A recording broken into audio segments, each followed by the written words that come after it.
Dispute in current real estate market. जी हाँ, आज का वीडियो मेरा इसी मुद्दे के ऊपर है क्योंकि बहुत सारे रिसर्च की मैंने, तो उससे पता चला कि दिल्ली एनसीआर में रियल एस्टेट मार्केट में हाल ही में बहुत सारे डिस्प्यूट सामने आए हैं, जिसमें WTC group, Bhutani infra, Ansal API, ऐसे बहुत सारे तमाम डेवलपर्स के डिस्प्यूट जो है वो देखने को मिले हैं।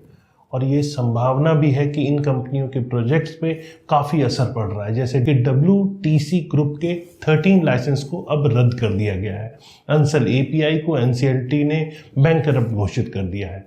तो इससे लगभग करीब 7,000 होम बायर्स जो अंसल API के प्रोजेक्ट में निवेश कर चुके हैं वो प्रभावित हुए हैं, विशेष रूप से फर्नेल प्रोजेक्ट और अंसल सुशांत सिटी गोमती नगर लखनऊ। इन सबके बायर्स यहाँ बहुत ज़्यादा इफेक्टेड हुए हैं। बाजार रिकवरी की हो रहा है, लेकिन कुछ डिस्ट्रेस प्रोजेक्ट्स अभी भी चैलेंजेस का सामना कर रहे हैं और होम बायर्स को इन्वेस्ट करने से पहले अच्छी तरह जांच कर लेनी चाहिए। तो यही सब आज इस पूरे डिस्कशन में मैं आपको डिटेल में समझाने वाला हूँ। तो चलिए शुरू करते हैं। नमस्कार, मैं हूं प्रदीप मिश्रा। प्रॉपर्टी मिश्रा शो में आपका स्वागत है। यहाँ हम आपको प्रॉपर्टी और प्रॉपर्टी मार्केट की हकीकत बताते हैं। नो बकवास, डायरेक्ट काम की बात। चलिए शुरू करते हैं। दिल्ली एनसीआर का रियल एस्टेट मार्केट भारत में एक बहुत इंपॉर्टेंट लोकेशन है जो इन्वेस्टर्स और होम बायर्स के लिए अक्सर अवसर प्रदान करता है। हाल ही के कुछ ईयर्स की बात करें तो मार्केट के अंदर बहुत सारे डिस्प्यूट सामने आए हैं, विशेष रूप से WTC ग्रुप, भूटानी इंफ्रा और अंसल API ऐसे डेवलपर्स के साथ। इन डिस्प्यूट्स में ED के छापे, लाइसेंस का कैंसिल होना और बैंकरप्ट डिक्लेरेशन करना शामिल है, जो मार्केट की स्टेबिलिटी को कहीं हद तक बहुत ज़्यादा इफेक्ट करता है। सबसे पहले समझते हैं अंसल API का NCLT का मामला है क्या। डिटेल में समझाता हूँ एनालिसिस करके। अंसल API एक ब्रांडेड और बड़ा डेवलपर है। हाल ही में NCLT द्वारा बैंकरप्ट इसे डिक्लेयर कर दिया गया। ये कार्रवाई IL&FS फाइनेंशियल सर्विस द्वारा जो याचिका दायर की उसके आधार के ऊपर इसको कर दिया, जिसमें अंसल API का 257 करोड़ का जो लोन है उसका भुगतान ना कर पाने का आरोप उसके ऊपर लगाया गया। इसके अलावा द फर्नेल, जी हाँ, जो गुड़गांव के सेक्टर 91 में है, इसके 126 होम बायर्स ने NCLT में शिकायत की थी कि कंपनी ने समय पर फ्लैट्स की डिलीवरी नहीं की, जिसके कारण NCLT ने बैंकरप्ट कार्रवाई शुरू कर दी। इसके लगभग 7,000 होम बायर्स इफेक्टेड हुए हैं, जिसमें मैं अंसल सुशांत सिटी की भी बात कर रहा हूँ और ऐसी बहुत सारी सिटीज़ के अंदर में जहाँ जहाँ अंसल्स के प्रोजेक्ट हैं वो सब होम बायर्स इफेक्टेड हुए हैं। अंसल के डिफरेंट प्रोजेक्ट्स में कई ऐसे होम बायर्स हैं जिन्होंने इन्वेस्टमेंट की थी, और खासकर विशेष रूप से लखनऊ और नोएडा के जो होम बायर्स हैं जो अपने फ्लैट्स या प्लॉट्स का पोजीशन जिन्हें नहीं मिला है और अब कंपनी के बैंकरप्ट होने के कारण उनकी स्थिति बहुत ज़्यादा चिंताजनक हो गई है और ये टेंशन का एक मुद्दा बना हुआ है। अब WTC और भूटानी इंफ्रा के डिस्प्यूट की बात करते हैं। WTC और भूटानी इंफ्रा पर भी हाल में ED के छापे पड़े हैं, जिसमें 3500 करोड़ रुपए के डॉक्यूमेंट्स मिले हैं जो इन कंपनियों पर धोखाधड़ी और होम बायर्स को किसी तरह से ठगने और इस टाइप के आरोपों की इसमें पुष्टि भी हुई है। WTCA ने WTC के 13 लाइसेंस को कैंसिल कर दिए हैं।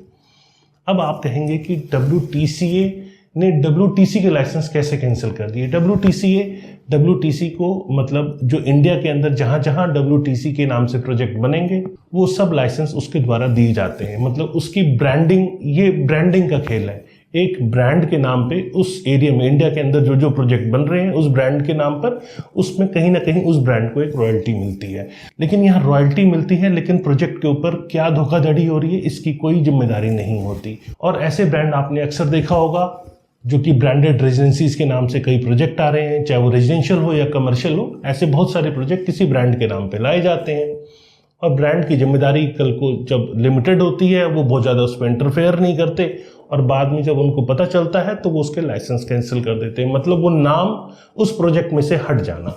अगर नाम हट जाता है तो रियल एस्टेट के अंदर ब्रांड वैल्यू बहुत इंपॉर्टेंट रोल प्ले करता है। तो नाम हटने पे उसकी मार्केट वैल्यू नीचे गिर जाती है और जो बायर्स के साथ फ्रॉड हुआ उस बड़े ब्रांड के नाम पर वो तो आप सब हम झेलते हैं।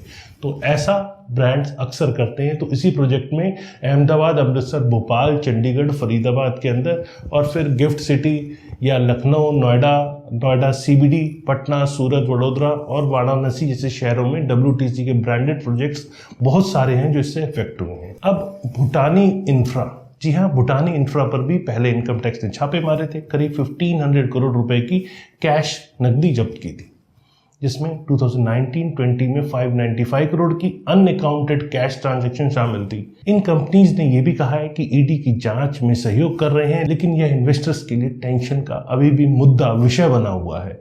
अब अनडेवलपर्स और मार्केट रिलेटेड चैलेंजेस क्या हैं? ये केवल WTC या भूटानी या अंसल API तक ही सीमित नहीं है। अन्य डेवलपर्स जैसे सुपरटेक लिमिटेड भी NCT द्वारा बैंकरप्ट घोषित हो चुका है, जो दिखाता है कि ये चुनौतियां, ये चैलेंजेस बाजार में बहुत ज़्यादा फैले हुए हैं। रिसर्च से ये भी पता चलता है कि देश भर में लगभग 450 रियल एस्टेट कंपनीज या प्रोजेक्ट्स हैं जो IBC के तहत बैंकरप्सी प्रोसीडिंग के अंदर ऑलरेडी चल रहे हैं।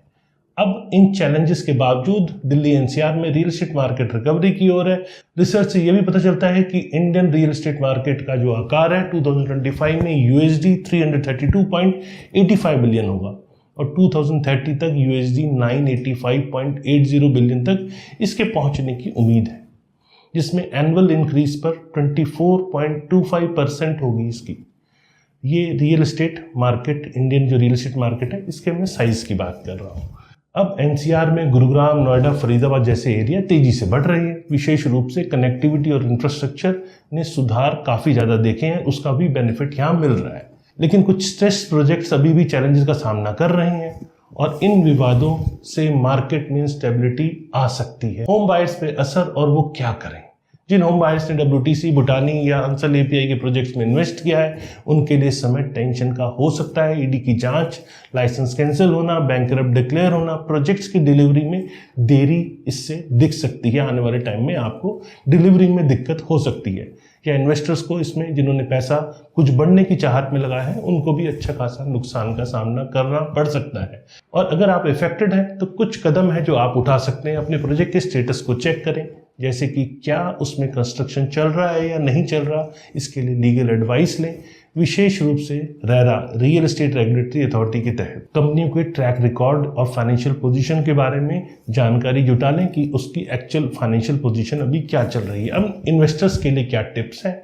NCR रियल एस्टेट मार्केट में जो इन्वेस्टर्स हैं उनके लिए ये टिप्स कुछ मददगार साबित हो सकते हैं। सबसे पहले डेवलपर्स की क्रेडिबिलिटी और ट्रैक रिकॉर्ड को चेक ज़रूर कर ले।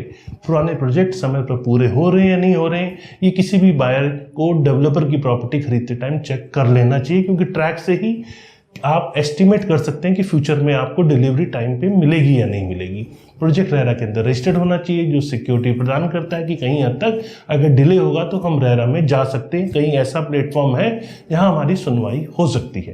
प्रोजेक्ट की सारी अप्रूवल जैसे कि NOCs, डिफरेंट डिपार्टमेंट्स की, इन्वायरमेंटल क्लियरेंस आदि को आप ज़रूर चेक कर लें।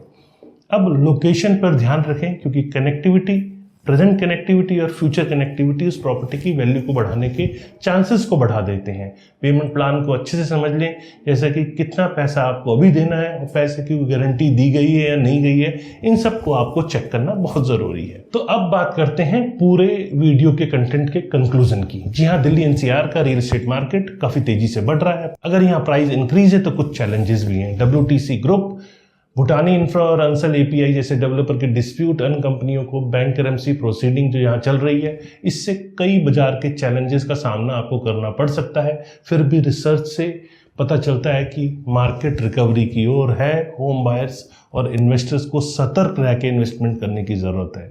कैसी लगी आपको मेरे द्वारा दी गई जानकारी? अगर जानकारी पसंद आई तो लाइक, कमेंट, शेयर करना ना भूलें और फ्यूचर में रेगुलर ऐसे इन्फॉर्मेटिव वीडियोस आपको मिलते रहें। इसके लिए चैनल को सब्सक्राइब करें, बेल आइकन दबाएं और ज़्यादा से ज़्यादा सभी अपने फ्रेंड्स एंड फैमिलीज मेम्बर्स को शेयर करें, जिससे हम उन्हें कहीं फर्दर फ्यूचर में प्रॉपर्टी में इन्वेस्टमेंट से रिलेटेड कहीं अगर वो फंस सकते हैं तो उससे पहले उनको आगाह कर दें। नमस्कार और जय हिंद।